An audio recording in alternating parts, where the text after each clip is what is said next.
customers say the most absurd thing to me today. A little bit of backstory, okay? He comes in, his bill's $111. He wants to pay it, but he only wants to pay $75. He swears up and down that 3 months ago, customer care told him his bill was only going to be $75. I look at it, I can't find any record of the bill only being $75. I can see the bill being $190, and I can see it going down to $111, but I can't see anywhere that it would have been $75. What I can see is him only paying $75 for the last 3 months. Like, hey, I don't know if there was some confusion or whatever, but it looks like you've only paid $75. Part of the reason this bill's higher is because it's excess from the prior bills.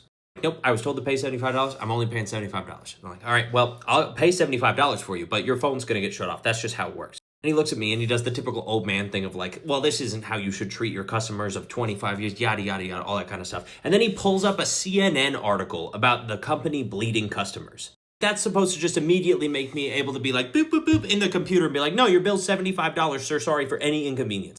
Let's be honest, if I was in charge, we'd be bleeding way more customers than that because I just wouldn't want to deal with the stupid people. We go back and forth for about 5 minutes on this, and then I give him the customer care phone number. I'm like, if a customer care said they could do it, they might be able to do it. I sure as hell can't do it. So he tries to call the number in store, and watching this man try and hit the numbers on his phone was just excruciating. He mistyped it 4 times in a row, and he's like, this number doesn't work.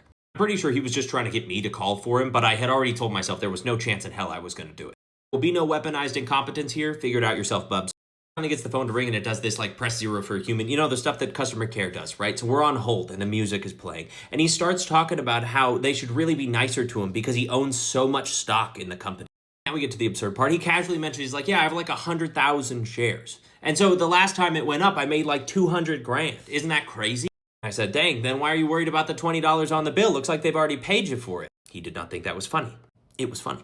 Well, I'm not going to be a part of this company if they keep trying to rip me off. Okay, sell the shares. It might be at a loss, but if you don't want to be part of this company, what if you just take all of your monetary investment out of it? That'll really show him. He starts muttering in his old man voice, like, part of the reason I got so much money is because I've been doing shit like this the whole fucking time. I'm like, oh yes, harassing retail workers that have no control over your actual bill. I'm sure that's the reason that you're rich. I'm sure you're always wondering why people aren't empathetic to you when you're trying to flaunt how much money you have while complaining about pennies. A tip, if you're trying to get a discount, maybe don't brag about how rich you are in front of everyone. Try and get somebody to like you instead of assuming that they're all indebted to you already.